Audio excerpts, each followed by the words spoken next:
need to dry off right away to avoid catching a cold. That's why Tally says don't forget to bring a towel. Okay. Thanks, Tally. You want to get hot? All right, y'all. We in the building. I'm gonna pin that pull-up link into the chat for anybody who still got them. You can pull up and Karen, can you bring that beat back? Bring that beat back.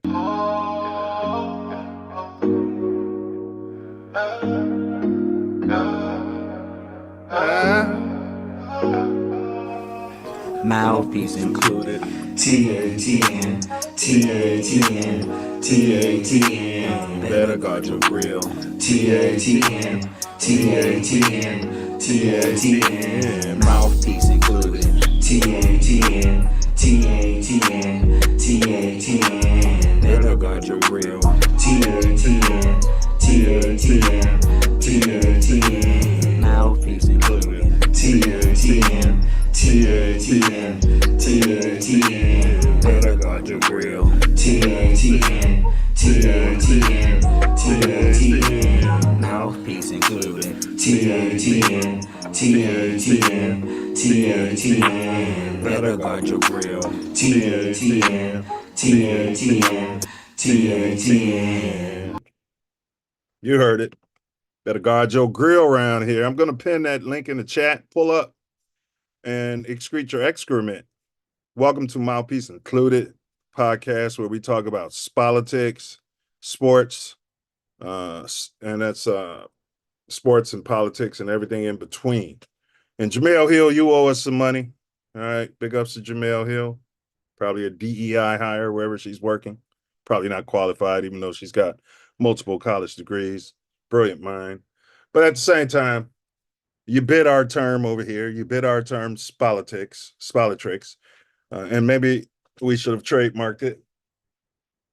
But what do they say? Once again, I don't know. Flattery, something about copying my shit is the best form of flattery. But yeah, we on y'all's bums. Welcome to the pod. Today, we're going to dive into one of the weirdest, most shocking trades in my mind in NBA history out there. The blockbuster deal that sent AD, Anthony Unibrow Davis, a.k.a. Mr. Glass, to the Dallas Mavericks out there in exchange from Drop Dead Gorgeous, Smart. It's a mix between LeBron James and Larry Bird. He's from a shithole country. In the prime, the face of the league, does step backs, plays the modern game. Luka Doncic, LD. This trade has sent shockwaves through the league as it's pairing LD with LeBron right here where I'm at in LA. I might go to an LA game now because I've seen LeBron, I've seen AD, but I've never seen LD play in person. He's so Davis is going to be joining forces with Kyrie Irving in Dallas. Seems like you'd have been moving LeBron for Luka, but I guess that wouldn't have made sense in Dallas. I got reason to believe they probably tried that deal first, but we'll talk about it later. We're going to break down the implications of this trade, what it means for both teams and Clutch Sports. Allegedly, they were not in the know. Or did LeBron do something because he's always said he wanted to play with Luka Doncic? Did he work his magic behind the scenes and backstab Anthony Davis? I don't know. I'm a LeBron guy. Right? And we're going to discuss how this might affect the shape of the NBA. Once again, the Lakers are getting the quote-unquote best player in the league. Why? Why? But that's not all. We're also taking a look at the top five. That's right.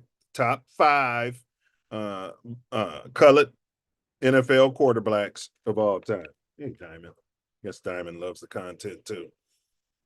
From trailblazers like Warren Moon and Doug Williams to modern day megastars playing the modern game like Patty Mahomes, Sideshow Bob, and Lamar Action Jackson. These quarterbacks have not only excelled on the field, but have also broken barriers and paved the way for future generations. Or are they DEI hires? Join us as we celebrate their incredible achievements, and we're going to explore their impact overall on the sport.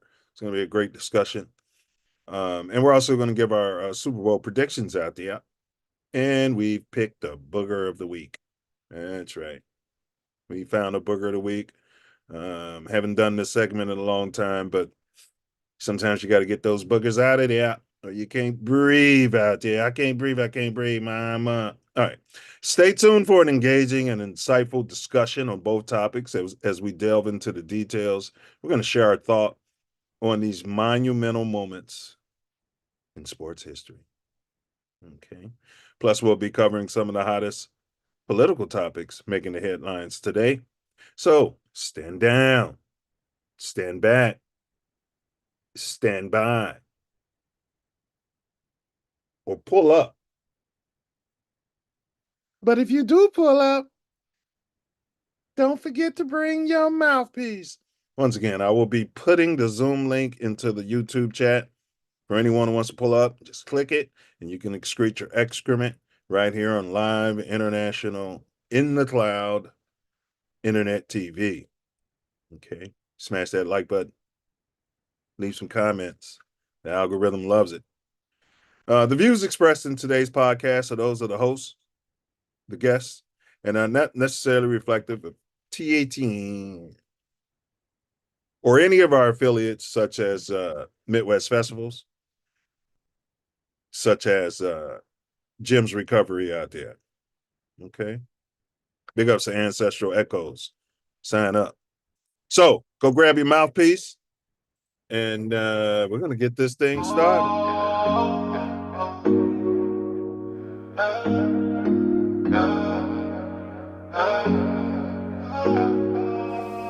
Mouthpiece included. TATN. We got the co-hosts in the building. And I'll tell y'all one thing. I ordered a new mic. There's some credit card situations. I had to update my credit card on Amazon. So yeah. Got a state-of-the-art podcast mic coming in there. We're going to see if that helps out the content. All right.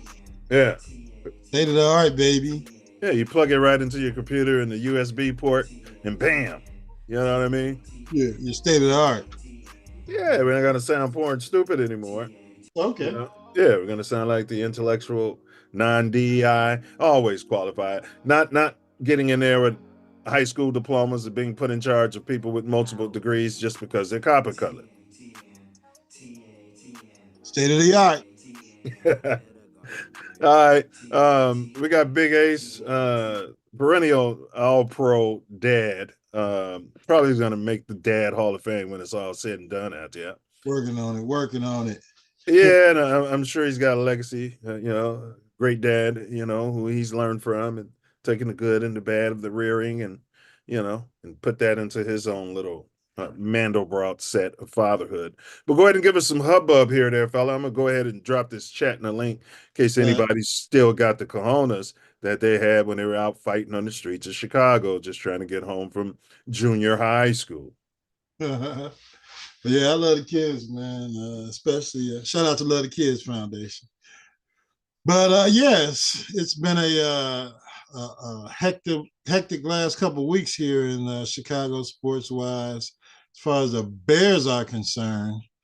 Trying to get a staff together, and we'll talk about that later on. But yeah, and the big Luka to LA trade.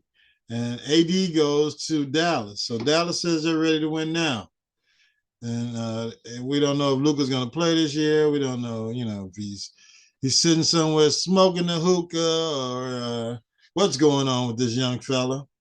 But we don't think he's going to make it through the season, not enough to get us to the chips again. So I guess they're saying he had that the high or the hangover from making it to the NBA Finals, And he went out drinking and cavorting and eating and partying and doing commercials and making money and doing commercials. And they didn't think he was the player he once was after. Well, why hadn't we heard about it? Stupid.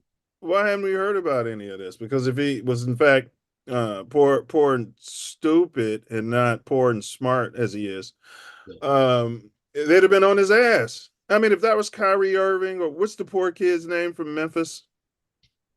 John Morant. John Morant. I mean, he's got his team like third in the West. Yeah. Nobody's talking about any of this. They're not even talking about his triumphant return. What is it? Is there an attack? Are we targeted? I think so. NWA. Negroes with activator? Yeah. All right. Carefree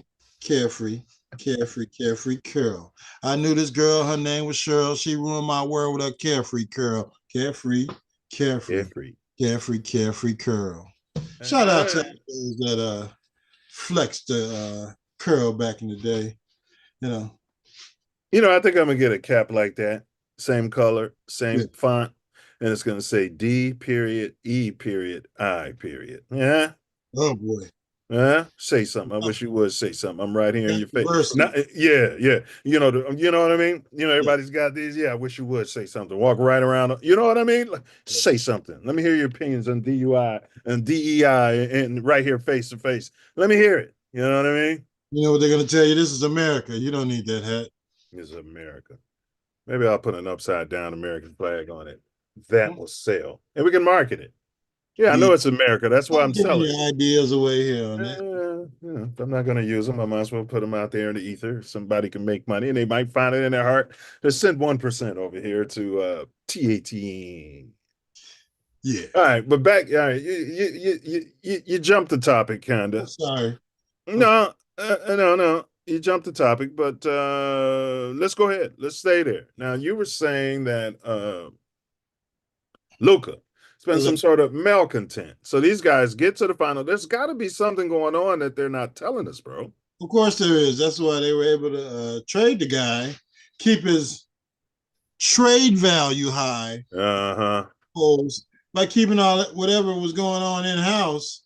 And nobody knew what the hell was going on. Clutch Sports didn't know what was going on. None of the players, none of the damn national media. Yeah. Ready to trade the guy, bam. But where were all the leaks? I mean, come on, this is potentially the biggest trade in NBA history. Where were all the leaks? Yeah, he kept his mouth shut. I got you. So he's not running around here like Jimmy Butler. No, he's not running around here like Ryan Poles, trying to get rid of a starting quarterback in the name of Justin Fields or Jimmy Butler, who just wants to move on to a different team and pulls this crap every time he's ready to go. So, I mean, come on, man. Well, speaking of Ryan Poles, he doubled down on Ian Cunningham. Now, apparently, Ian Cunningham didn't get the offers, is what I believe, because you can't have me believe he's going to keep standing around. And then he said, so they re-signed Ian for 1 year. He said that Ian, once again, he says Ian, or whatever his name, is not a yes man. No. Okay. He's not a yes man. Yeah. And so that means he signed off on the idiotic decisions, which we'll discuss in a minute, like not getting Jalen Carter. He sat there and took it, huh? Or maybe he was telling you what to do, and you're the idiot that decided. Sat there and took it. Yeah. Yeah. And we're going to be marketing. Damn, he slid right to us. We're going to be marketing Bad Boy Baby Oil too. Is that another one of my ideas? Take that. Yeah. Produced by Take That. All right. But this trade, all right. AD, okay, he's in the prime of his career. I'll ask you the basic question: who won this trade, or how would you describe it in your mind? You could do long term, short term, because one of my brothers was saying he feels like in the long term the Lakers won, but he's excited about with Dallas. But potentially, and Yoda, brother Wordsmith, he's out there. So who won the trade in your mind? I believe it's a win-win for both teams. I would say in the short term, it'll probably be a win for the Dallas Mavericks to get a big man who wants to play the 4, and when Lively comes back, Lively can play the 5 and play the defense and guard the rim. And you can let AD out there do his thing. You could be hurt for 10 games, 15 games, and they'll still be all right without him playing, because they got some athletic guys that out there that play basketball. And they still got a superstar in the name of a Kyrie Irving, who's not gonna, do what LeBron does.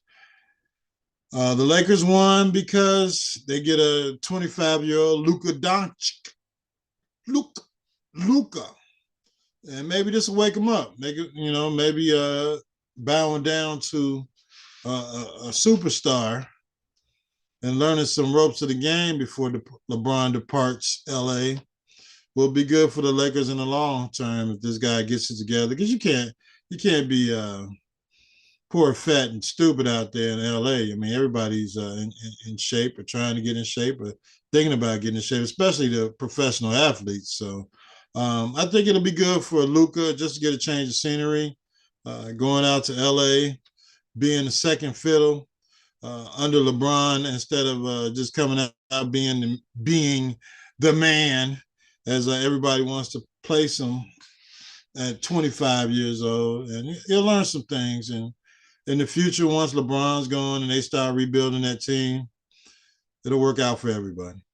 Hey, you guys like, share, and subscribe. This is Uncut Spolly Tricks right here on Mouthpiece Included.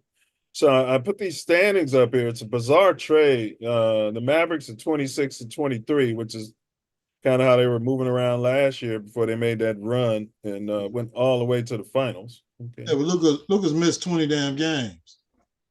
Well, why wouldn't they have traded Luka for Jimmy Butler? Who the hell wants Jimmy Butler? He's a malcontent. So is Luka. Nah. He's fat, flabby, and out of shape, according to you. You just said it. Smoking. He's smoking a hookah. Yeah, well, He doesn't come in shape. Kobe wouldn't have Kobe Bryant, the late great Kobe Bean Bryant, rest his soul. He would have got him over there and slapped the shit out of him. Yeah, they ran him out of town like he ran Shaq out of town. All right, but look, all right. So you got the Lakers at 28 and 19. This is why the move is kind of bizarre, man. They just won 8 out of their last 10 games, bro. Yeah. Yeah. Looking for the future. Now, is this because LeBron's got a no trade clause, and the only other person, Phoenix organization called me, Phoenix Suns, is Bradley Beal. The guy's never won anything. He's got a no trade clause too. He's got a good agent, but it might be a move for LeBron too. They figure if they bring Luka over and start rebuilding, but why would you? Because they won 8 of their last 10 games, but were they going to win the championship this year? I mean, who knows? They get all the calls sometimes, in my opinion, allegedly, and they go on these runs sometimes, allegedly, in the playoffs, and then LeBron starts getting all the calls, allegedly, in my opinion, and running around elbowing people in their head and offensive fouls and them ignoring it, in my opinion, allegedly. And then they make this run and they could get to the finals, because that's what it's all about these days, being Jim Kelly and just getting to the big game and not winning it. This is what we reward. Maybe you'll do a media campaigning and somebody will try and assassinate. Oh, I mean, no, I didn't say that. Maybe he'll announce his retirement or thoughts of retirement in the middle of the damn season, right after the All-Star break. And all of those getting all the calls and all this stuff, and Rocky Balboa coming over to the Lakers, and they pick up another big that can rim protect. They'll get to the finals again and win another championship for LeBron, and he'll decide to come back for one more year. What I'm struggling with, this age of player empowerment in the NBA, which LeBron helped to foster allegedly, and then you got Clutch Sports managing AD, and and the fact that Clutch Sports was allegedly kept out of the loop, I find that really, really, really hard to believe. And if it's true that the Lakers would be willing to make such a move and piss off Clutch Sports so that it can hurt them in the future negotiating with their future clients. What do you say Maybe about that, Trace Armstrong? maybe they're tired of Clutch Sports, and they're telling Clutch Sports to kiss them in the bum. They don't run the Lakers organization. They already took it up the bum with the Bronny signing and use of a draft pick. So, although Bronny is paid for himself marketing wise, but I think the Lakers are looking to go in a different direction post LeBron, and you know it's about time to start on it. I don't know why you would do it in the middle of the season. Business wise, though, it's a great move. Luka's an international star, and you can. They're both hurt all the time. Yeah, but you're gonna get money in business. You're to get money. You're either winning the championship or you're making a lot of money. Selling tickets and jerseys. Tickets in every town you go to, you're the highest ticket in the damn NBA for that season. You know how many Lakers fans are about to run out and buy Luka Doncic jerseys? All of them. Yeah, they're about to go bananas out here. Yeah. And between Luka and who else you got out there? Shohei Ohtani, and you got Luka, and you got LeBron, you got Ohtani, you got Mookie Betts. Come on, man. It's LA's time. So they'll make a run. I'm starting to feel, well, you don't know what's in my heart, but I'm starting to feel low-key racist that I haven't gone to see Shohei Ohtani. So once he gets his arm ready, bro, and yeah, I'm gonna have to go see him on the bump. You know what I mean? See him pitch, and I can't live his life. And then somebody's kid asked me, somebody's kids asked me, hey, what were you doing? Did you ever see Shohei play? No, you know what I mean? I was some sort of old racist at that time. I saw Michael Jordan. I saw Kobe. Go ahead, bro. I didn't believe it. Yeah. I saw Steph Curry play out there. I mean, court against Anthony Edwards would probably be a thing by the time I'm telling my grandpa's stories. So yeah, it's live. I saw him on television. So the Bears allegedly hired Mike Ditka's nephew. Nobody asked him about the rumors when he did his local media presser. Nobody asked him to clarify, hey, are you related to Mike Ditka? Like, our local media, man, if I can just put them in the slap machine for like 3 minutes each, I think we can get that rectified. But what are your thoughts on him? 28-year-old kid, smart, drop dead gorgeous. That tells you to just be holding the clipboard and learning the position. Maybe it's a favor to the Bears. Who knows? Well, what's your mindset? You hire a veteran defensive coordinator in Allen, and then you hire a Bienemy to sweep up the locker room, and you hire this 28-year-old kid, to be the offensive coordinator. And now I'm telling you, I hate being that guy, Ace. It just seems to me like the 28-year-old kid was a DEI hire, because if I was in that man's position, being Coach BJ, I would have tried to get as much experience as possible, not just on defense, on offense too. Eric Bieniemy's been in Super Bowls sitting there, confirmed with Andy Reid and stuff like that, and you make him your running backs coach. What's your thought on this? I think this is all a bunch of title stuff, because when you're hiring guys from other teams, there's got to be a promotion. So, what do you mean, a marketing sham? No, yeah, because if they're under contract, it's got to be promotion. So if you bring in Antoine Randall L, you got to give him promotion to wide receiver coach here and assistant head coach. I don't know the title that Dicker's nephew had at the other team, but OC would probably be a. How does Eric Bieniemy go from a hot OC candidate name to running backs coach under the tutelage of a 28-year-old with no experience? This is my narrative here. Well, I think what I'm saying is when they get in the Hallis Hall, Eric Bieniemy is probably going to be your running backs coach / offensive assistant offensive coordinator. He's going to be doing all the damn work. Well, they didn't have to give him the title because college. Because So he's colored. he wasn't promoted from another team. All right. College, so they could have gave him any title and give him whatever money he wanted. All And right. do the job. All right. And, then once they get rid of this guy next year, whatever the hell happens, he can go to another team quickly and get a job as offensive coordinator or a head coach. So, well, I mean, it works out for Bienemy, to tell you the truth. I'm ramming my narrative here. I'm gonna ram my narrative. You got a guy that has coached in multiple Super Bowls, just like Dick N-word Nagy. The narrative on him was he's too much of a disciplinarian. The players don't like him because he's too tough. He coaches them too hard. That's what we need here. This man can't get a job in the NFL as even an OC anywhere. Sure. Overqualified DEI hire. Rooney Rule. The Bears as an organization, right? Continuity. You can have Allen over here doing your defensive coordination.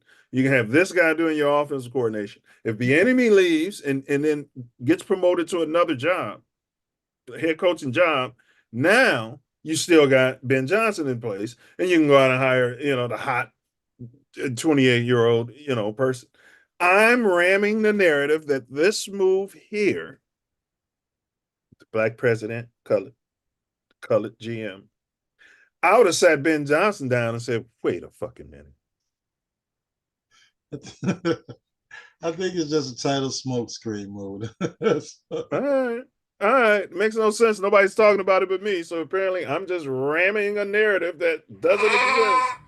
Yeah, I think that might be known between all the football people what's really going on. And, they don't really expect him to stay long. And if in the future they want to move him up to OC next year, then they can do that if he's still here. But it's a benefit for the Bears right now, I believe, that he's running backs coach. Well, my brother, he's texting me. He's not putting his comments in the links. You can put the comments in the chat too, big bro. Helps the algorithm. But he said he thinks Bienemy is a great hire, brings credibility in the locker room. I'll give you that. He's going to be in there running stuff. That's what I'm saying, bro. Yeah, for sure. He's going to be the disciplinarian. So running backs coach, if anything, I would have made him quarterbacks coach. I'd have had him, over here.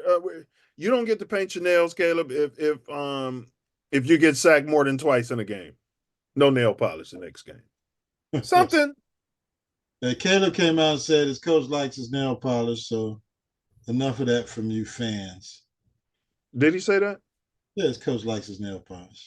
Which coach? Ben Johnson? Yeah. Okay. All right. He also said got an offensive coordinator for running back coach money, spending pennies like manhole covers. I mean, yeah, it's a good move like that. I'm just saying, bro, I'm asking you, Ace, put yourself in the shoes of Eric Bienemy, who talks about himself in the third person. Yeah. Eric Bienemy is a running back coach, and Eric Bienemy, he's got to be thinking Eric Bienemy is a running back coach, and Eric Bienemy has been offensive coordinator, and Eric Bienemy is from what's his name's tree, Andy Reid's tree, and Eric Bienemy is a running backs coach. Yeah. I think they talked about all this. Everybody's on the same page, and when everybody is ready to go, everybody. All right, you fit Bears fans. You ain't buying my narrative. That's fine. That's fine. Because I'm ramming. I'm the same guy who smelled a rat when I told you on draft day when we picked up Darnell Wright and then picked up an extra draft pick, which we were able to get Austin Booker for. Okay. Yeah. Who? Austin Booker. Yeah. And we passed up. I said it.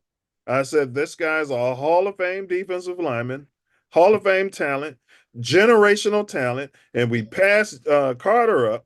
Yeah. We passed up on him. You remember me saying it after the draft day? I remember you shouting it to the rooftops, to the mountaintops. Yes. And I said, if it doesn't work, Ryan Poles, when you package that up with the Justin Fields thing, should not have a job. He should be fired. And if you think that damn highly of Ian Cunningham, make him the general manager or clear out the whole damn building, get both of those clowns out of there. Right. So big ups to TATN. We're going to run a quick video here, y'all. That we all see the film of what Jalen Carter can do, right? And all the things that he's shown. This is why we're talking about him right now. But the off the field things that he's worked so hard on to being in great, weighing what he's supposed to weigh, being in great shape, practicing his butt off, working on the fundamentals. I mean, you talk about a guy who knows how to take away the football. He's got a knack for taking away the football. And again, some of the plays that you're seeing is him defeating blocks, getting off blocks, and then being able to take away a football. The way we kind of see, DBs take it away. The way, to be quite honest with you, is how he kind of comes after the ball. So can't say enough about Jalen and his work ethic to put himself in this position where he is playing 98%. And then, the D-line, as you guys know, has to work as one, right? It is such a, those guys have to be one, right?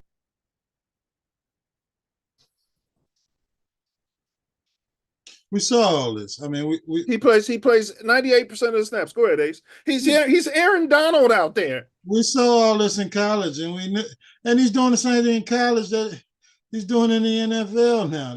He was going to be lazy. He don't want to play football. He's picking up the quarterbacks, and they got to blow the whistle before he kills a damn quarterback, picking him up off the ground. That we all knew he was going to be a damn stud, but he didn't fit the Eberflush culture of losers. I would love to interview Eberflush on this. Yeah. How could this be the most important position in your defensive scheme? Yeah. And you call yourself a defensive guru. Hey, so you're running any system. It could be basketball, baseball. If this is the most important person in your system and a generational guy falls in your lap, you're going to move off of him for mid right tackle and Austin Booker? Give me the stud. I don't give a damn how crazy he is. I'll work it out. I'll talk to him. I'm going to coach him. Did you hear Sirianni talking about his work ethic? Yeah, he was scared to coach him, though. Eberflush was scared to coach him. Yeah, he might get in here. He might be a problem, coach. So we're gonna trade that pick in. We're gonna leave. So you're blaming Eberflush. I'm blaming the whole damn organization that this guy fell from maybe the number one pick in the draft to your ass 9. Remember, because remember passed on him. Ace, because I wanted him. Yeah. I wanted to move up to get him if we could. Yeah. He fell in our laps just like Roma Duze fell in their laps when we already had 2 receivers. They're high-fiving him and Ian Cunningham like, yeah, we got Roma Duze. Well, he fell in our laps. He's a generation. Nobody said Roma Duze was as generational as this kid. Yeah, no. He was good, but he wasn't generational like Carter. And this was the linchpin to your damn defense, your 4-3 defense, Tampa 2, no pressure given. He's Aaron Donald, he's Chris Jones, and you see what I'm saying? Fell right to you. And you were worried about what happened in the offseason and the culture and Well, you were worried about getting a right tackle instead of a left tackle to protect your right-handed quarterback generational that's coming in. But you could have helped them by having a dog in that locker room and stopping the other team from putting points on the board. That matters, bro. Yeah, it's the same thing. Like I said, at the end of the season, this guy should be gone. Ian Cunningham, if you're sitting there high-fiving him on this bullshit of keep passing on Jalen Carter for Darnell Wright, yeah. Yeah. Fire poles. Yeah, my Miliak said organization was scared of Jalen Carter type, i.e. a real n. Yeah. Didn't want none of that in the culture. Yeah. Want these nice guys. You want nice guys in the trenches. In the Bears trenches, bro. We got somebody who caused 8 fumbles this season, led the league in disrupted plays right there from the 3-tech position. Do you know how much that would have helped our defensive end? How much that would have helped the linebackers? Oh, my goodness. They have to double team him just to run on that side, bro. Double team every damn play. Definitely to run on that side. But anything going to that side, you got to double team this guy. And you got Montez Sweat on the other side. Facing single coverage, or you got to double team him, and anybody else can get free. Anybody can get some money. Anybody can go eat. Hold it. 2 players. So when that draft happened, we're Poles and Cunningham. We're sitting there. Man, I hope the Eagles don't take Rome Doomsday. Man, ring. The phone rings. It's the Eagles. Hey, we want to move up. Wait a minute, we're not trading nothing.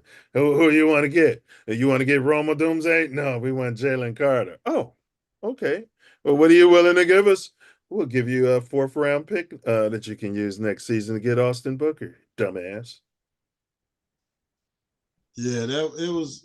Oh boy. Well, you said it when you said it. When the draft happened, when the move happened, and they passed on them because they're the smartest cocksuckers in the room. Yeah, we can still trade down and do this, that, and the other because he's a bad culture guy. He doesn't want to come in here and be a loser. So we don't want that kind of player in here. What do you think, Coach? Yeah, well, if he's going to be a bad culture guy and hurt our culture of losers, then yeah, I don't want him here either. So let's go ahead and get another wide receiver, even though we already got potentially 2 Hall of Famers on the roster already, and let's go ahead and spend our draft capital on that. No, his draft was the right draft. Yeah. Oh yeah, you're right. You're right. We did need move down and got a damn tackle. One spot. A right tackle. Now, not a stalwart left tackle that's going to be in your organization. You know what I'm saying? If Wright was playing Hall of Fame, All Pro, this kid Jalen Carter is All Pro, not just Pro Bowl. He's All Pro. That means he's the best at his position. He's in his second. And this is what I was talking about, Ace. And I'm watching our organization. I'm like, oh my goodness, bro. And I get it. And then they wasn't even fixing the line for Justin, bro. The whole time they was doing all that for the rookie. Let me go on my rant. Yeah, let's go on your rant. Based on what happened last year, based on the ability to keep this damn coach and call yourself a general manager, the 3rd round picks you brought into this organization, passing on Jalen Carter, sitting there as a kid with a dunce hat on, as the president of the team is addressing the media about what you're supposed to be talking to him about, which is football operations. I think Ryan Poles needs to be fired. If y'all think this much of Ian Cunningham, bump him up or get rid of everybody in that section of the building calling themselves general managers, assistant general managers. Everybody needs to be fired. Wait a minute. Ryan Poles got you a generational quarterback. Right, man, a trained chimp could have got me a generational quarterback.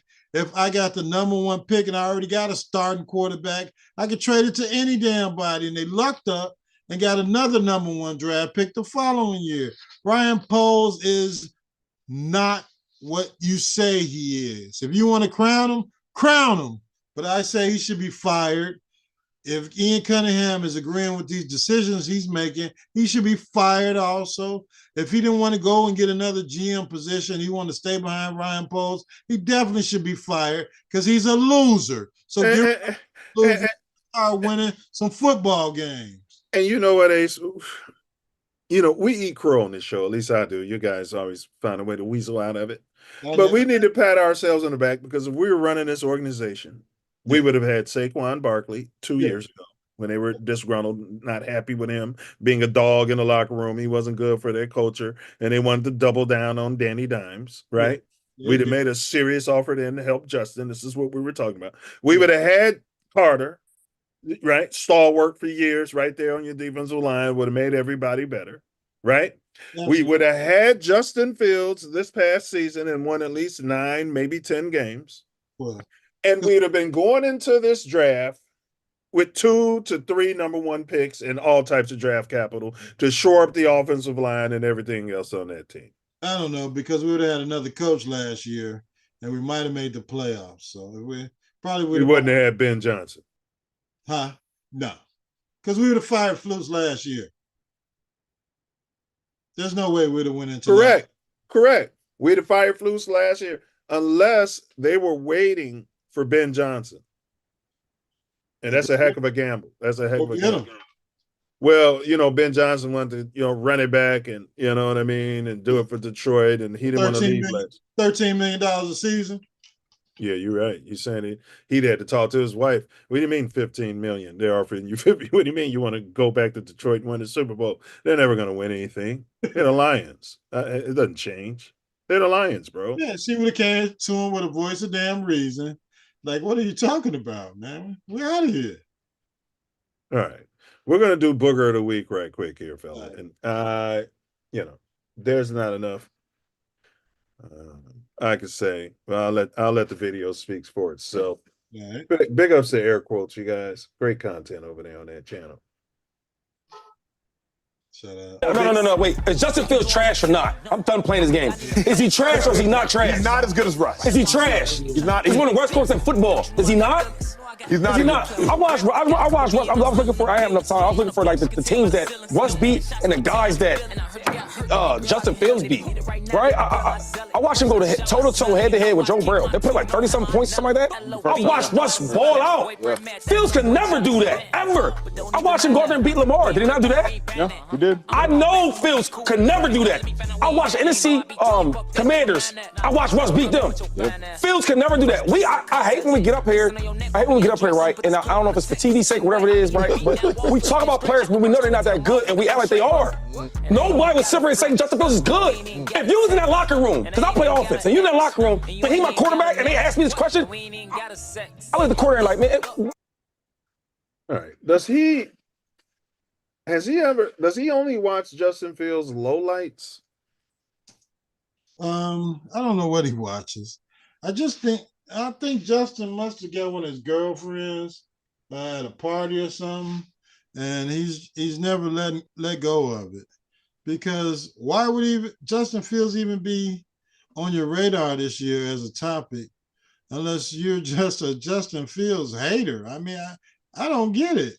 Why would you even be talking about Justin Fields at the end of the season after they gave the quarterback position to Russell Wilson, and they made it to the playoffs after him winning a few more games. But they lost 6 straight. Yeah, and then they stunk it up. I mean, come on. And now Justin was 4-2. Now, I'm not a math major or anything of that nature, but that matriculates to 11-12 win season. Yeah. That matriculates to an 11-win season had Pittsburgh just stayed the course. But again, I said it then, and everybody looked at me like I was pink. The Steelers didn't want to give up that 4th-round draft pick. Absolutely. Which is dumb. I don't question Mike Tomlin.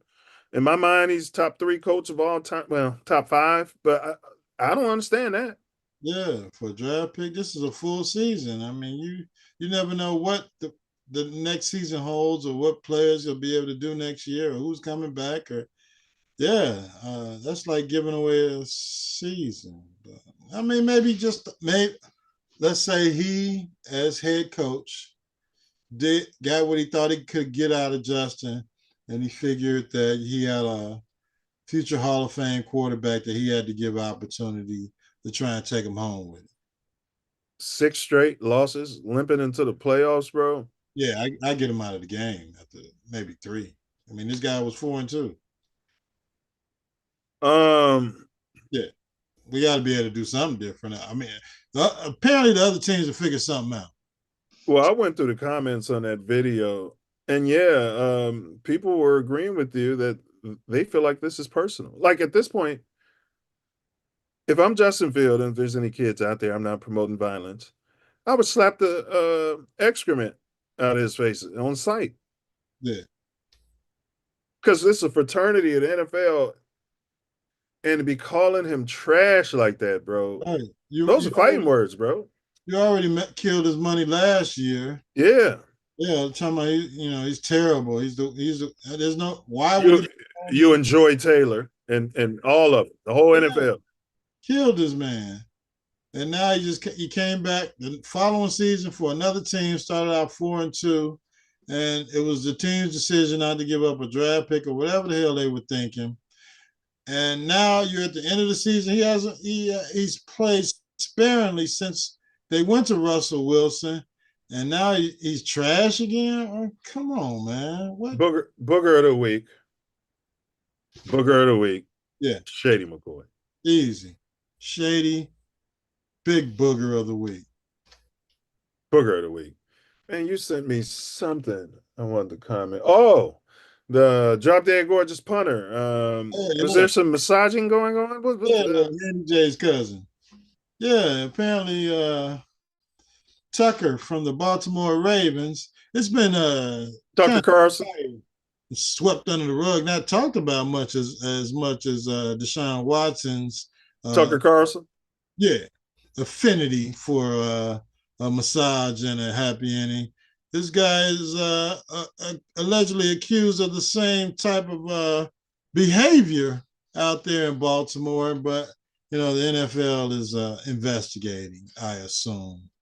But everybody's telling the same story. All the same massage therapists and massage professionals are telling the same story about Justin Tucker, and it seems, when they're talking to him separately, investigating it separately. So I wonder what the NFL will do. Will they give him a 11 or 12 game suspension for getting a happy ending or massage from these and rake him through the coals, and every time he comes out there to punt, ask him about the off the field stuff every time he's out there to punt? Yeah, we'll see what happens. I don't think it's going to happen the same way, but yeah. Justin Tucker Carlson is apparently a weirdo, sexually assaulting innocent masseuse, and there's no uproar about it. Is that what you're saying? Yeah. Okay. Nobody seems to believe he's a bad guy, or this is as egregious as the color. Watson, because the stud quarterback versus the punter. Yeah, the punter doesn't make as much money as the stud color quarterback. So it's not. I guarantee. 6 or 7 cases of it. Man, if that punter was colored, the police would be involved. The police investigated like they did with the shot. The police investigated and said they can't file criminal charges. Like, did they say that about the Justin Tucker Carlson incident, that the police are looking into it? Yeah, they're investigating it. Yeah, they're trying to see. But no charges have been filed as of yet. All right.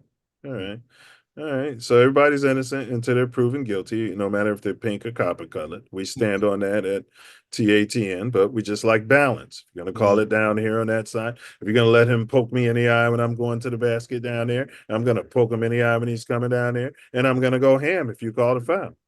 Absolutely. Yeah, you can't get poked in the eye.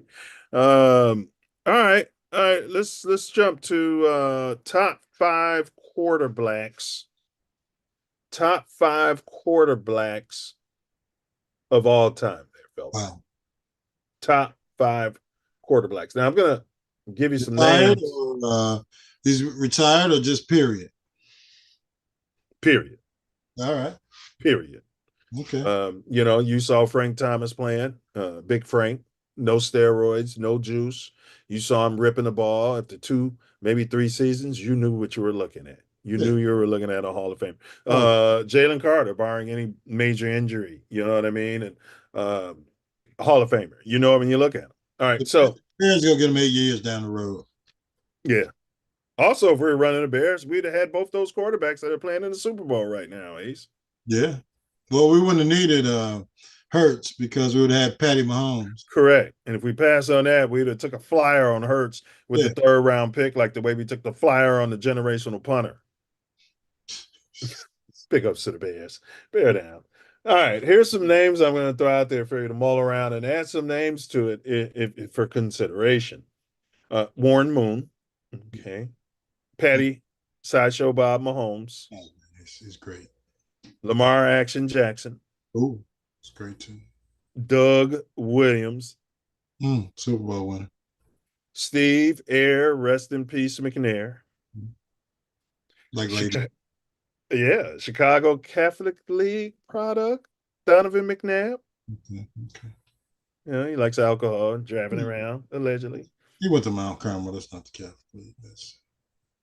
Michael, don't let me keep your dog or it'll become a Vic. Ooh, wow. Yeah.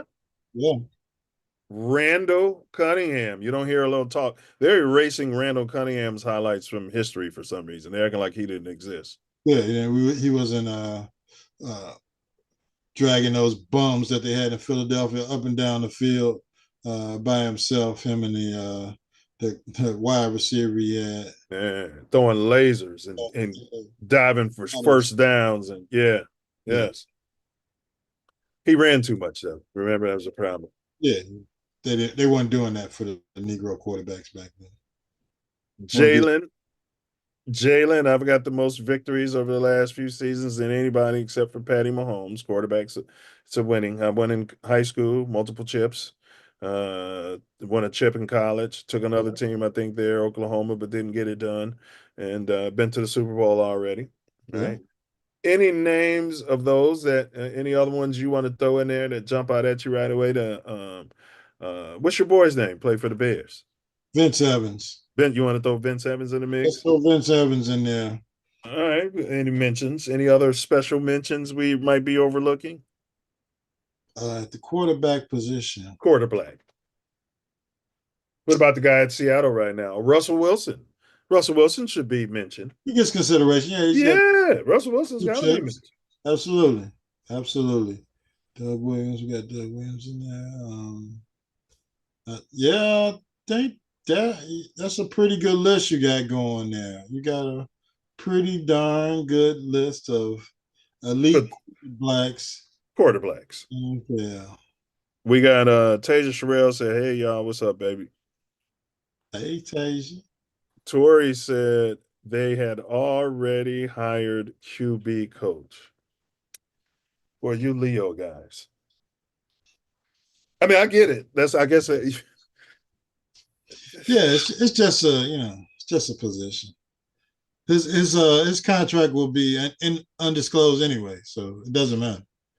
And I think it's potentially possible that they didn't know that they could get Bienemy until to Wordsman's point. They already hired a quarterback coach. Maybe they had already told that smart, hot young coordinator we got, you got the job before they knew they can nab Bienemy. But I hope if this Ben Johnson thing don't work out, we can keep some continuity, bro. I've always been a continuity guy, bro. The Steelers have proven it. The Packers prove it. Dallas just did it. Like, why do we always have to go out and get some hot person and then they're going to bring in their culture? Why don't we establish our culture and then promote somebody from within, who already, has that culture? We bottom out. Don't we? Yeah, we bottom out. We go all the way to the end. Everybody got to get fired. Yeah. And we can't promote anybody because everybody stunk. Shout out to Richard Hightower to be able to stick around with this coaching staff and be our special teams coordinator for the future going into this Super Bowl that the Bears will be in a few years. All right, so our top 5 quarterbacks. I'll give you mine. Mm-hmm. I did 9 of them, but just to give you an idea, I got McNabb. He's at number 9. All right. That's a good place for him if he's got to be on the list. I got Jalen. I could have been a Chicago Bear. Hurts at number 8. Body of work. That could really change if he has another MVP caliber game in the Super Bowl as he did in the first colored. Oh, no, in that game, I was let me tell you, I was in Daytona? Pompano Beach in Florida. Yeah. At the pool watching the game. Deuce was in the pool and I was sitting at the bar right outside on the ocean front watching that game, man. I'm going to tell you, man, I watched a lot of football, but that was the greatest damn Super Bowl I've ever seen. And, you keep saying that. The 85 was the best Super Bowl ever. I don't care what you say, but go on. I'm talking about the game-wise, damn it. I am too. Of course, the 85 game was the greatest game football-wise with the dominance of the 85 Chicago Bears defense. But as far as modern-day pass the ball, run the ball, defense, offense type football. That damn Super Bowl 2 years ago was fantastic to watch. And I agree. Second greatest Super Bowl I've ever seen. But go ahead. so hopefully we'll have another matchup next week around this time where these two teams go at it again and give us another classic Super Bowl to watch. But, yeah, we'll get to our predictions later. All right, number 7, bro. And then give me your list, your top 5 later. It's all you're responsible for. It's 5. All right. Number 7, I got Vic. Had Vic been in the right, like had he been with a Ben Johnson? Could you imagine? Unstoppable. Unstoppable, bro. So I got Vic at 7. I got Randall Cunningham at 6. Now we're going to move into my top 5. I'm going to go with Doug Williams. Now, wasn't he the first quarterback to get it done in the Super Bowl out there? Did Doug Williams win the Super Bowl? Karen. All right, we're going to check. We're going to look that up. So I got Doug Williams at number 5. I got Air McNair, rest his soul, at number 4. Did Doug Williams win the Super Bowl? Yes, he did. All right, so Doug Williams is number 5. I got Air McNair, rest his soul, at number 4. These are my top 5. Okay. I got Lamar Action Jackson. 2-time MVP, maybe 3. At number 3. Uh-huh. Because remember, they told Pookie you can't do it. You should change your position. Yeah. Remember all that narrative? Yeah, we're going to draft you at the end of the first round. And we're going to see what happens. If it doesn't work out, you'd be great at wide receiver. Yeah, as a quarterback, we're going to draft you, make it 4th rounder, 3rd rounder, lower your money. But you got to have realistic dreams, Lamar. You're just a runner. You know what I mean? And no quarterback's ever won a Super Bowl running, which is why I want to say this Super Bowl, I don't care who wins, because if Mahomes wins, we get to tear down this Brady GOAT situation. We can have a conversation. And if Hurts wins, we can stop all this. Unless you're a pocket passer, you can't win a Super Bowl crap. Yeah. Okay. But so I got Lamar at number 3. I got Warren under the cherry moon at 2. And my greatest quarterback of all time, this is based on the eye test.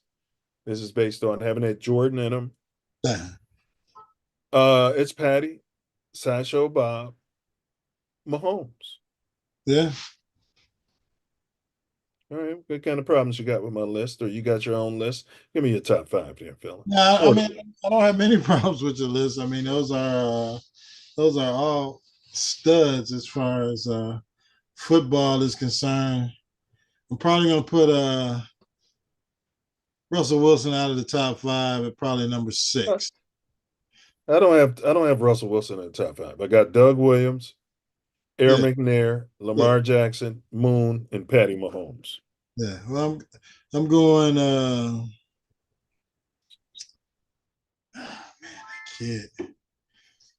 That kid. I'm going. Well, what? He's got 2 chips, but he had a hell of a defense. Who got 2 chips? Hell of a team. He's only got 1. He screwed up the second one. Well, what happened is Drop Dead Gorgeous coach screwed that up. Hey, call audible, damn it. Everybody know who the ball should have went to. I agree. Call damn audible. Like, what you gonna do? Yeah, he's calling such, right here. Like, come on, man. Give me the damn ball. All right, I'm gonna call audible. What are you gonna do? Take him out of the damn game? You're starting quarterback. But anyway, let me get back to my list. So you got Russell as honorable number 6, special mention. Number 6, Michael Vick, because of the heinous policy and that was put against him, the RICO Act of dogs that was put against him back in the day that shortened his ability to get to a chip, but not the brilliance of his career. So Mike And, Vick, and it hurt his money because he was about to get so much of it. yeah. And, you know, and it took a lot of confidence out of him. Even when he came back, you know, he was still Mike Vick, but, you know, he couldn't feel like Mike Vick because of, you know, they cut off his foot. So Mike Vick would be number 5. Other choices, Warren. No, not Warren. Oh. Randall Cunningham is my number 4. I'm going Randall at number 4. Even though he didn't win a chip, he revolutionized the game at quarterback, especially for the Philadelphia Eagles. It might be what the film that Jalen Hurts is watching before every damn game now. But I'm going with Randall, my man, good guy, good culture, Cunningham.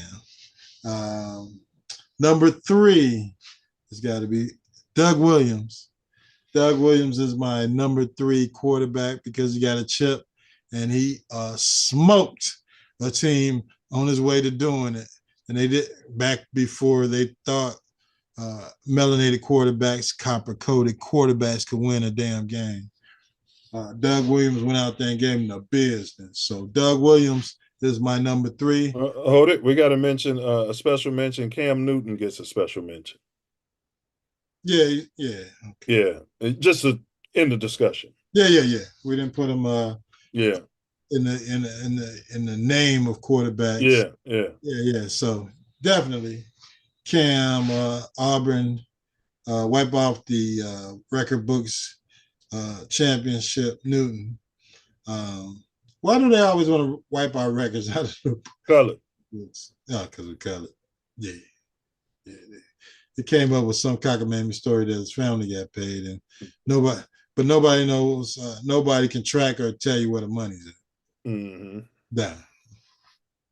So number 2, I'm gonna jump back into Warren Moon.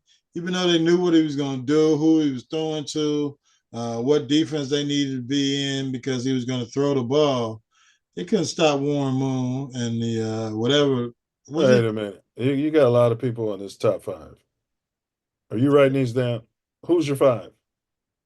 I started with Vic, then I went to Randall Cunningham, then I went to Doug Williams, then I went to Warren Moon, and number 1 is Patty Mahomes. That's my guy, 3 in a row. So that's so you don't have Lamar Jackson or Aaron McNair in your top 5? No. Wow, you kidding me? No, I'm not. Wow. We'll get there. I mean, this is today. You know, yeah. It's a tapestry. The goats change, the top 5s change, but no, I don't. You know, he's getting there. He's got 2 MVPs. He might win 3, but you know, you got to get it done when it's time to get it done. There might be a team that sucks, but you know, you got to get exceptional. You got to put on the Superman cape sometimes, one of these years, and he hasn't done it yet. So when he does it, he'll crack my top 5, and somebody will drop down for sure. But so if you look at those top 5 lists, how do you think they would fare against the top 5 pinks of all time? So that'd be Brady, Montana, Brady Manning. Brady against Mahomes. Montana versus Warren. Mahomes beat Brady, but go ahead. I mean, Brady beat Mahomes in the Super Bowl, but in the AFC Championship. But go ahead. So to be Brady matched up against Mahomes, and Joe Montana matched up against Moon. Yeah. Well, on your list, mine too. Doug Williams was at 3. So I think you want to put it 3. He would have killed in the Super Bowl. Randall Cunningham would have been exceptional against whatever pink you would have at 4. Well, you'd have to have Elway in there. Yeah. But I mean, and don't get me wrong, they were good quarterbacks, but Elway and Manning, they were game managers by the time they won Super Bowls. Yeah. You had Terrell, they had the big stud in the backfield, running crazy. Yeah, and they all had a big 3-tech. You know, Yeah. every team that wins Super Bowls have a dominant 3-tech, but nobody's talking about it. You Yeah. got Terrell Davis running for Elway, and Even the 85 Bears, we had man, two dogs at defensive tackle. You wasn't doing none of that shit you was trying to do. it's a simple formula. He's busting up. He's gonna bust up the running play, and if you don't double team for a running play because you want to have 3 wide receivers in there, so go in there and sack your quarterback or hurrah. Come on, man. Boy, then Buddy Ryan, then we already had the best D line in the game. We went and got Fridge, boy. Yeah. Bring him in there in them short yard, move Fridge out the way if you can. Yeah, push to Spurs.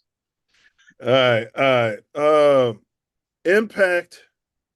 What's the impact of Colored Bowl 2? You know, it was the first time you've had 2 colors facing off in the Super Bowl. That was a couple years ago. And to your point, I can see why you said it's the greatest Super Bowl of all time. You got 2 colors back there, and they're both playing MVP football in the game. Hurts could have been the first MVP that did not win a Super Bowl. I wouldn't have been upset had he won. Like, he put up massive numbers. He went crazy. What's the impact, do you think, on the, and, you know, we're in the DEI is dead craze. What kind of impact do you think this can have on, you know, the sports society overall and the young Pookies and Ray Rays out there? Well, I think it's something that has to be talked about in house because the death of DEI with your new president will end up not making this a thing.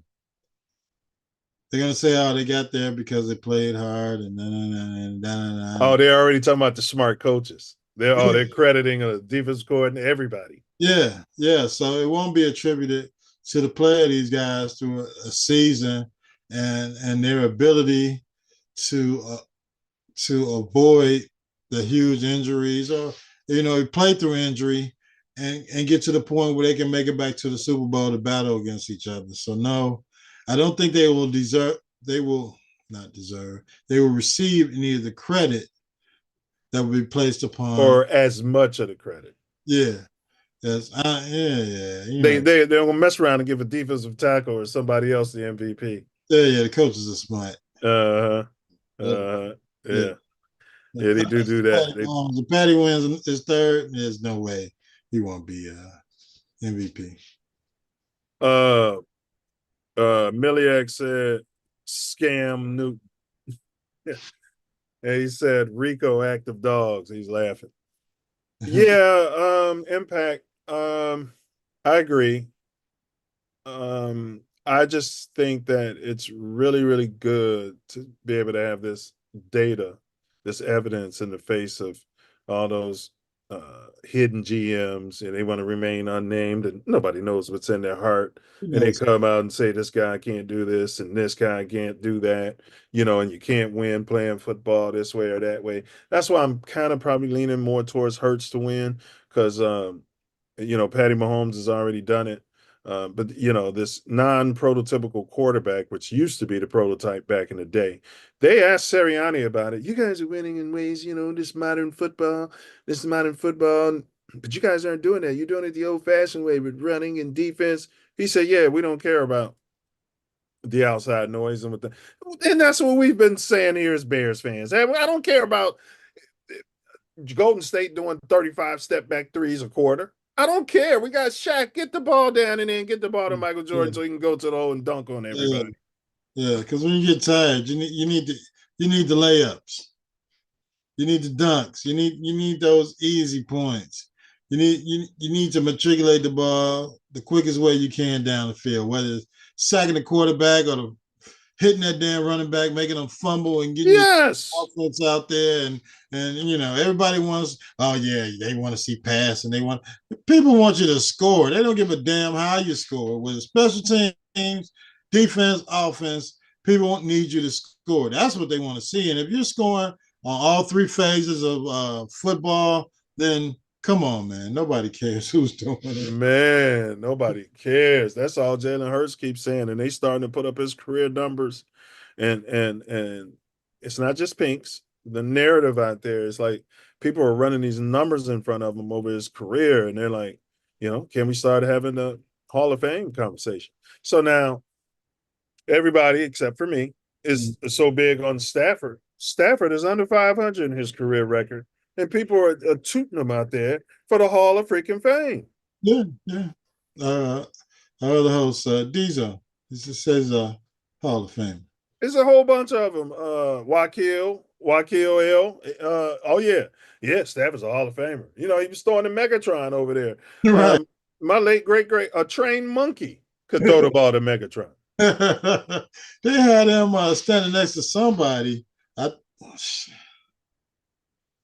was another big DJ Metcalf. Yeah. Megatron standing next to DJ Metcalf, retired for a few years, Yeah. Working out. He was dwarfing DJ Metcalf, who was in full damn uniform. Man, yes, a trained chimp could have threw the ball to Megatron, and he could have caught it and muffed a damn DB and ran on his way to the damn end zone. So then he comes into a system with a brilliant drop dead gorgeous McVay at the helm.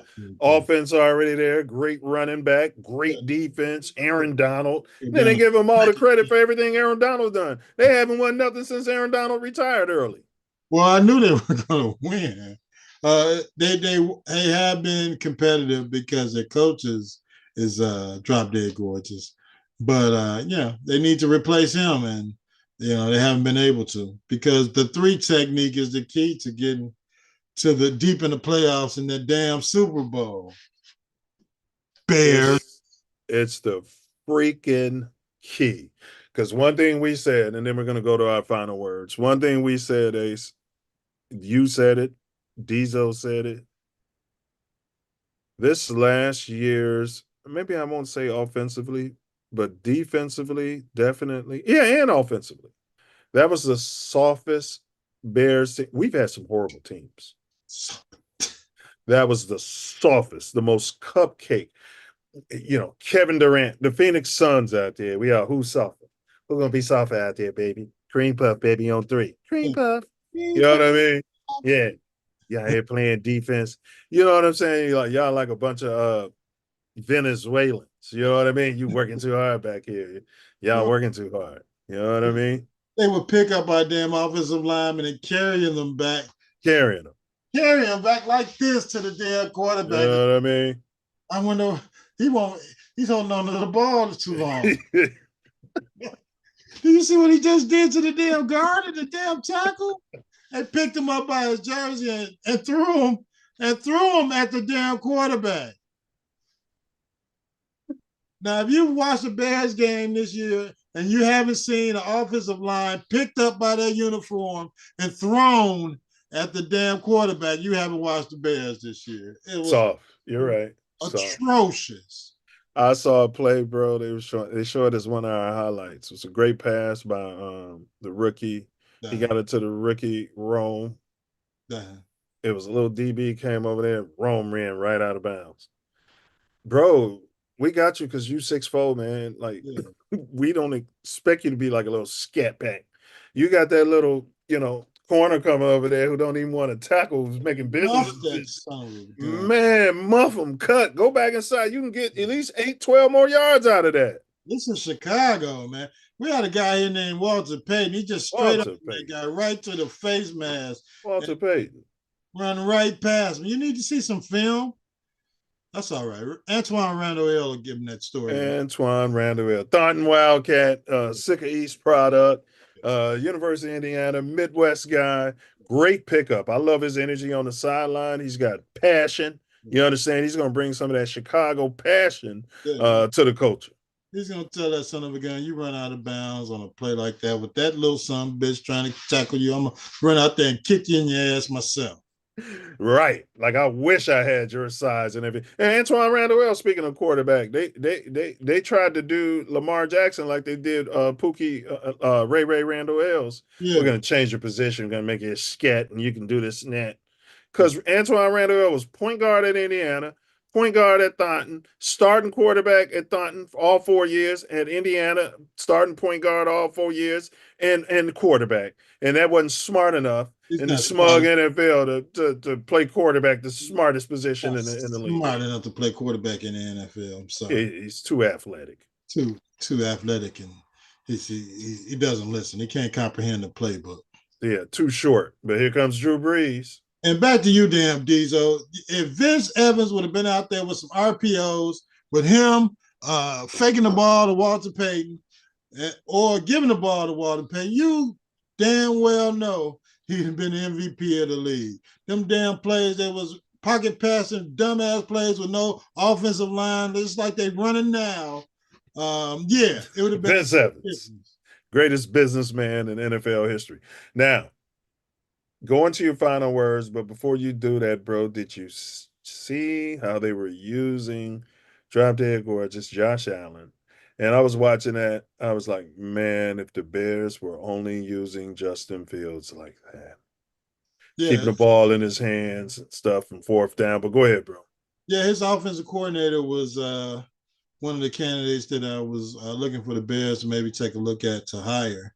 But, you know, Ben Johnson was the hot name, and they had already went with the second-tier offensive coordinators, allegedly. So, but, yeah. He was a sexy name. He was a sexy name. Yeah, he's a sexy name. But, he's put together a good staff, which I respect. He went and got a defensive coordinator who was a former head coach and likes to be aggressive with his defense. So all we got to do is get the studs in here, start changing the culture for real, get all these losers out of here, the guys that want to run out of bounds, and tell them, hey, you can run out of bounds. It'll just be for another damn team. This is Chicago, Monsters of the Midway, original franchise. The damn Papa Bear was throwing around nickels like manhole covers. Papa Bear. Yeah. So if you want to play football here in Chicago, which will be in a new stadium, new dome, whatever stadium in the next couple of years, you can still be here, but you better prove yourself this year. And we're going to they coming. I'll tell them like Coach Prime said, they coming. The next guy is coming to take your damn position. So get your ass out there and play football like a Chicago Bear wants to play football. And Eberflus never had none of that mentality because he's not a Bear. And apparently the general manager never was a Bear because they cut him too soon for him to realize what it is to be a Chicago damn Bear. So what are my final words? You son of a gun. Fire Ryan Poles is my final damn word. My gosh, this guy has not done anything since he's been here. He's been humbled by the president. I don't think he's in charge of football operations anymore as a general manager. Fire Ryan Poles. A trained chimp could have got that damn number one pick. The trade for the number one pick. Fire Ryan Poles and to figure out that Carolina was so bad that they would be horrible again the next year, so you'd have a top 3 pick the next year. A monkey could have did that. Hold it. We know how you feel. And this just in, I want you to comment on this and continue on. Miliak said, y'all obsession with JF1 is borderline criminal. He was never a JF1 guy. No, okay. You are what your record says you are, just saying. You got any comments on that? And then you can go back into your rant. We are what our general manager and our head coach said we are. And those guys coached us to a 7-win, 3-win, 4-win season. And they both should have been damn fired. So JF1 didn't have the tools that your smug, drop dead, gorgeous mulatto quarterback has this year. And wait a minute. Is he a mulatto? I'm going to pull it up. Go ahead. Karen, is he a mulatto? Go ahead. Can we say mulatto on YouTube? Light skin. I call him light skin. I'm sorry.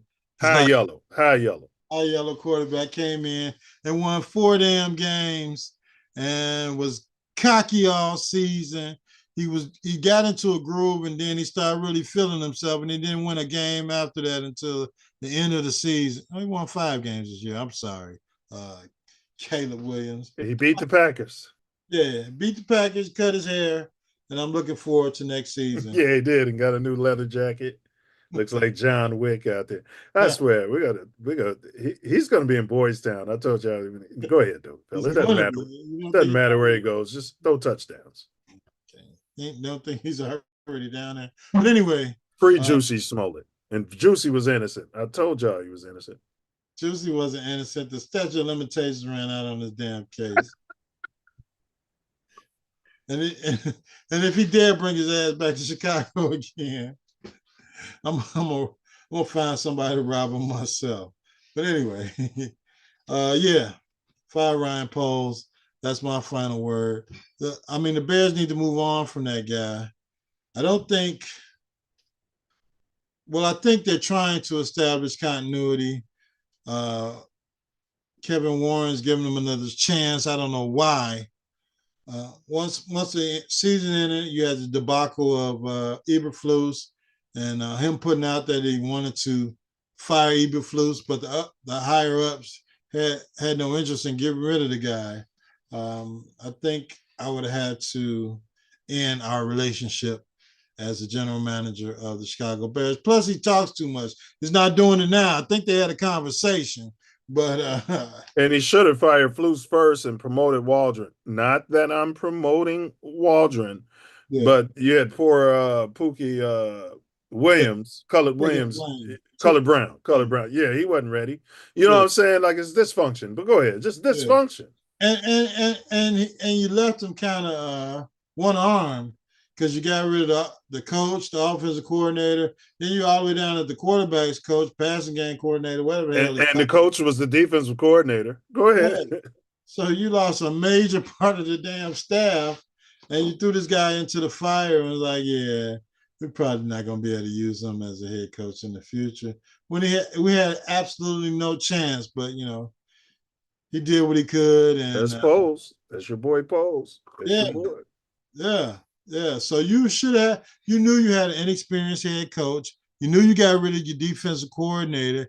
You knew all of these damn things, and you were hiring a offensive coordinator that you said wasn't getting it done in preseason, but you had no contingency plan for this except for naming 15 captains for this season and telling the people, the Chicago Bears fans, that we were ready to go to the playoffs, to take the North and never give it back.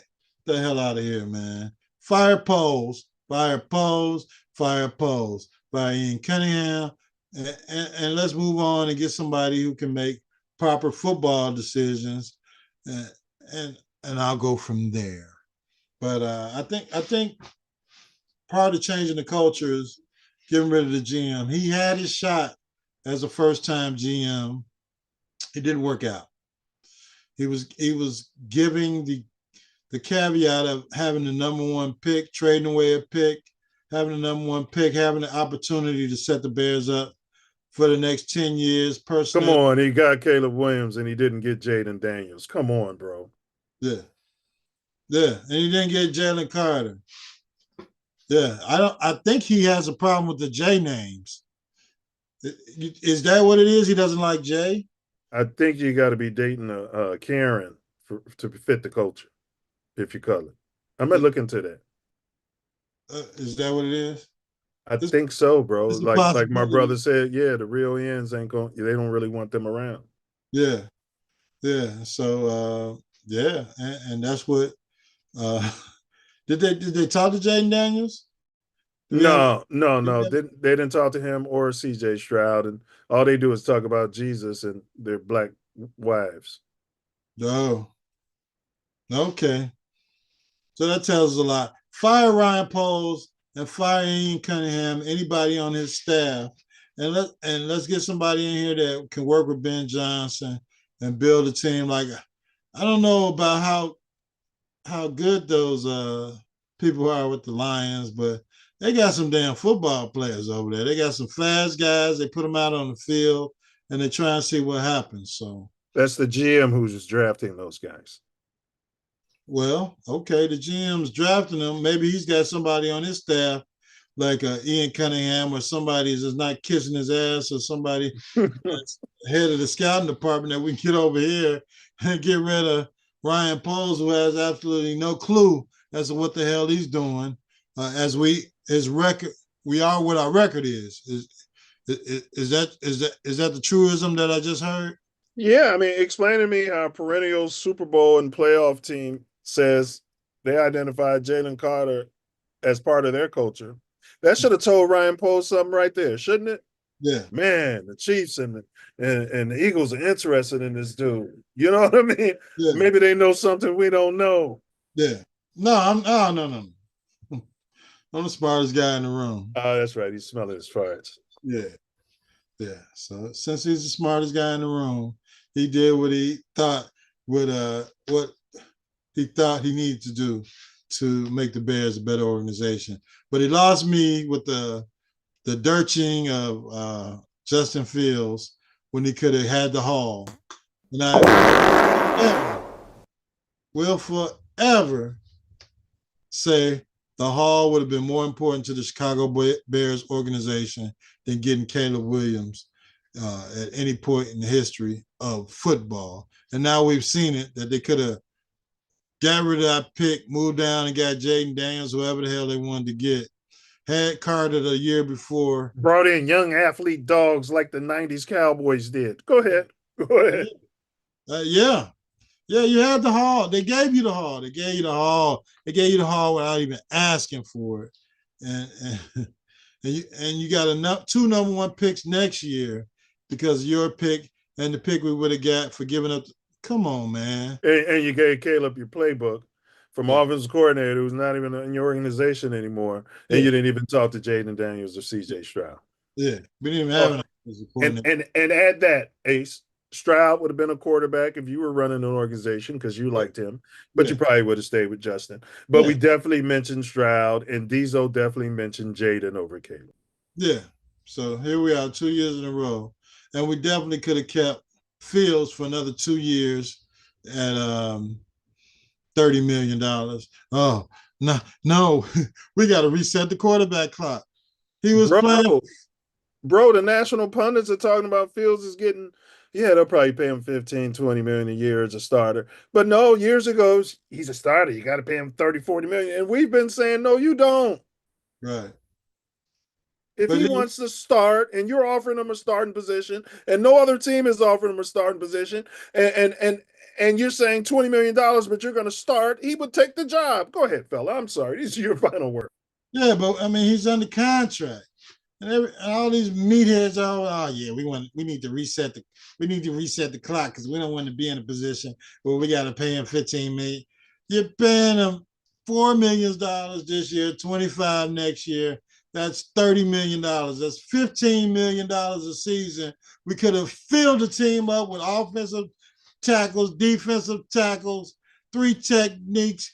Athletes For the next few years by getting rid of those damn draft picks. But you meatballs wanted a generational quarterback and didn't even talk to Jaden Daniels. Didn't even talk to the guy that was right behind him. And it's spitting in our face. We got to watch this guy play in the NFC Championship. Spitting in our face. Damn it, I was in FedEx Field when he threw the damn Hail Mary and we're standing there hooting and hollering, not calling timeouts and celebrating on the sideline, and the guy catches it and the stadium goes up in an uproar. And they say that's the worst stadium in the NFL, and damn near, I believe it is, because, you couldn't even get through the hallways during the middle of the game. It was terrible. Do you realize if Tomlin hadn't moved off Justin Fields, we would have had to watch Justin Fields, CJ Stroud, Jaden Daniels, Patty Mahomes, and Hurts all play playoff games, and all these are quarterbacks we could have had. But go ahead, fella. Right. Well, we're sitting at home talking about our quarterback painting his nails. And it's painting his nails. Yeah. Fire Ryan Poles immediately. But I'm it's too late now. He's married to Ben Johnson for however long his contract is. He's looking for, I guess, for an extension next year. But yeah, he should have been fired with Flus and all the flu sites except for apparently Richard Hightower. And we could have moved on. It sounds like a trained monkey could have hired Ben Johnson too, because he was enamored with the Bears organization. Yeah. They hired him over Zoom. I could have done that. Yeah, he just held out. He talked to him over Zoom, went back to setting up his game plan to lose the playoff game. And then he came back and like, yeah, how much you guys talking about? I'm looking about $20 million a season. Well, we can probably get you somewhere in about 13, 14. I'll take it. Yeah, you're going to be paid more than Pookie Poles, and you're going to, and your offensive coordinator is going to earn more than Eric Bienemy. This is how we're structuring this thing. This is our culture. Well, we need to get rid of the losers. And hopefully that's done in the offseason, hopefully with the implementation of this new coaching staff, all these offensive and new defensive minds. We can get rid of those guys that don't want to play football. You got all these 8, 9 of our starters, captains, 20 captains we got talking about we're not held accountable. Yeah. Like, why aren't you holding the player accountable? You're the captain. Nobody's holding nobody accountable. Nobody's holding nobody accountable. I saw it in the preseason. I don't know what we're gonna do around here. I saw it in the preseason. We want to be coached harder. Yeah, the first thing if I was Ben Johnson, but he's going on a media tour. Yeah. Well, the first thing I tell the whole team is shut up. We're gonna run this thing like Bill Belichick ran his thing. Yeah, keep your mouth shut, yeah. or you'll be gone tomorrow. Yeah. It's gonna be a podcast clause. No podcasting during the season, jackass. Oh man, come on, coach. Mama talked to my agent. Oh, okay. Yeah, I gotta talk to Rich Paul because my NFL, LeBron, they be in it on the bench, posted on social media, on the bench during games. Yeah, Can you imagine Red Auerbach is rolling over in his grave? Yeah, don't worry about it. No, coach, I was just talking to my baby mom. Don't worry about it. Yeah, and Red wasn't racist. No, he hired the best person for the job. Absolutely. Or imagine being on the sideline reading a book when Jimmy Johnson was your coach, eating a hot dog or texting your baby mama. I'll tell you who's a DEI hire. That forward y'all got that had some sort of improprieties, allegedly, with a 16-year-old girl in a state where that's okay. And now he's on the Bulls and he didn't play any defense. He's a DEI hire. Like, why is he? Never mind. All right, let me go ahead. You done with your final words and close this out? Yeah, I'm done with my final words. Your final rant? Yeah, my final rant. Fire Ryan Poles. Fire Ryan Poles. Fire Ryan Poles. He's going to sit up here for the next couple years and lament and and say he was part of the culture. But until he turn around and get some damn players in here, right. I'm still on the mindset of fire Ryan Poles. All right, you guys, we're ramming here, so we're gonna wrap it up. All right, fire Ryan Poles. Great words. He has been on this bandwagon for quite some time. I got on it first. I will say that. Big ups to him and his family. He's got that copper-colored wife, so I'm sure that. Oh no, he doesn't. No, he didn't. That shouldn't matter. All right. In conclusion, today's episode covered 2 electrifying topics that have captivated the Chicago and national sports world. We started by analyzing the blockbuster trade that saw AD and LD swapping teams, shaking up the National Basketball Association landscape, which may be good for their ratings. This could be something orchestrated by the league because they know their ratings are so subpar. And this is setting the stage for new dynamics in both the Dallas Mavericks and the LA Lakers. I am interested in seeing a Lakers game now because I've never seen LD play in person. The potential impact of this trade on both franchises and the league as a whole is immense, and it will be exciting to see how these changes unfold. I'd like to see, LeBron's reaction and Rich Paul. They'll all be on podcasts yapping about it. Not practicing, not working on free throws. We all celebrated the top 5 black NFL quarterbacks of all time. Me and Ace, we listed ours. They were pretty much the same, except for maybe 2 pieces, highlighting their remarkable achievements and the barriers that we've had to face breaking into the sport. From the pioneering efforts of legends like Warren Moon to the dazzling performances of current stars like Patrick Sideshow Bob Mahomes. And if Mahomes wins in New Orleans, they'll be calling it the Mahomes Dome because he owns it. These quarterbacks have left an indelible mark on the game, and they have inspired myself, and hopefully they'll inspire future generations to believe in themselves and realize that, no, I don't have to listen to these people and start playing cornerback at this prep school. I'm going to dig in and say it's quarterback or I'm transferring or nothing. Thank you for joining us on this journey through some of the most significant moments in sports history, believe it or not.